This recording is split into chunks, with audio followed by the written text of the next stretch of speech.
se croirait dans une galerie d'art, et pourtant il s'agit bien d'un restaurant. Bienvenue à The Kitchen Gallery, et le chef c'est lui, William Ledeuil, 46 ans, originaire du Cher. C'est en 2001 qu'il ouvre son premier restaurant, mais l'homme est ambitieux. En 2009, The Kitchen Gallery bis voit donc le jour. Chef de l'année en 2006, une étoile au guide Michelin en 2008, élu cuisinier de l'année en 2010, portrait d'un chef amoureux du voyage, et plus particulièrement de l'Asie. Pour commencer, est-ce que William Ledeuil, quand il était gosse, il aimait bien la cuisine ou c'est venu un peu plus tard? Alors la cuisine, j'ai toujours aimé bien manger. C'est vrai que je viens de la campagne. J'avais la chance d'avoir mon père qui était boucher éleveur. Donc effectivement, on avait l'habitude de manger de belles viandes, de très belles viandes. Des poissons de rivière, voilà. Mais la cuisine, ça n'a pas été quelque chose d'immédiat. C'est venu après. Alors il y a un homme qui vous a beaucoup appris, c'est Guy Savoie. Quelques mots sur lui. C'est lui qui m'a aidé à faire le premier pas. Je veux dire, je me souviendrai toujours du jour où il m'a dit, écoute, voilà, je te propose une association. Pour moi qui venais de démarrer dans ce métier, un restaurant à 150 mètres de l'Étoile, c'était quelque chose d'extraordinaire. Alors, quand on vient manger à The Kitchen Gallery, on se rend bien compte que vous n'êtes pas un chef ordinaire. Vous réinventez les saveurs, le tout avec une touche asiatique. Alors, ça vient d'où justement cet amour pour l'Asie? Je crois que c'est le sens de la curiosité, c'est le sens du goût de voyage qui m'ont fait découvrir toute cette richesse à l'étranger, tous ces parfums, toutes ces cultures en même temps, parce que c'est ce qui m'a permis quand on voyage, c'est de s'imprégner vraiment de la culture locale avec ses parfums locaux, et c'est ce que j'ai envie de retranscrire dans ma cuisine. Un autre aspect important, c'est l'art contemporain.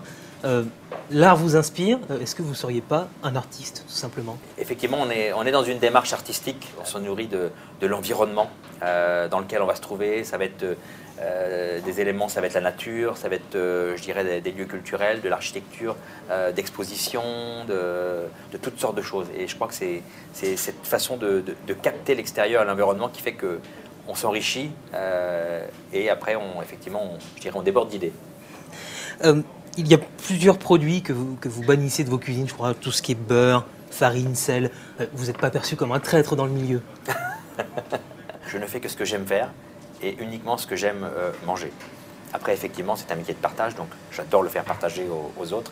Mais avant tout, ma démarche est quand même égoïste, c'est-à-dire que tout ce que je n'aime pas, effectivement, je l'ai banni, mais je l'ai remplacé par autre chose. Il s'est écoulé 7 ans entre l'ouverture de votre premier restaurant et l'obtention de votre macaron au guide Michelin. C'est quelque chose qui compte, ce genre de récompense, pour vous, ou pas du tout?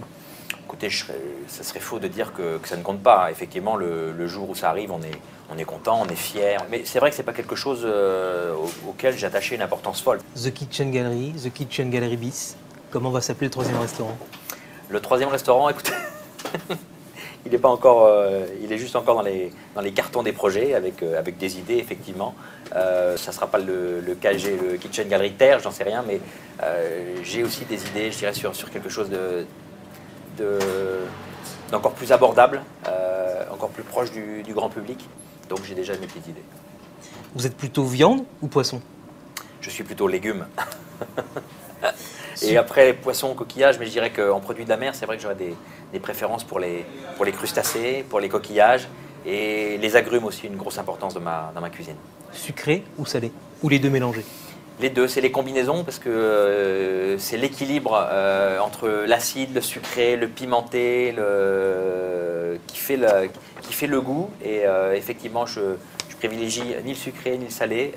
C'est vraiment une combinaison. Est-ce qu'il y aurait un mot pour qualifier votre cuisine?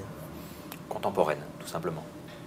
Et pour finir, pourquoi William Ledeuil il a réussi finalement? Écoutez, William Ledeuil n'a pas réussi. J'ai fait une partie de ma vie. J'espère encore en avoir encore une, au moins la même moitié, et avec plein de choses et plein de projets. Et puis un bel équilibre entre la vie, qu'elle soit professionnelle, qu'elle soit privée. Pour moi, c'est ça la réussite, et elle se mesure sur la longueur et pas à un moment donné comme aujourd'hui.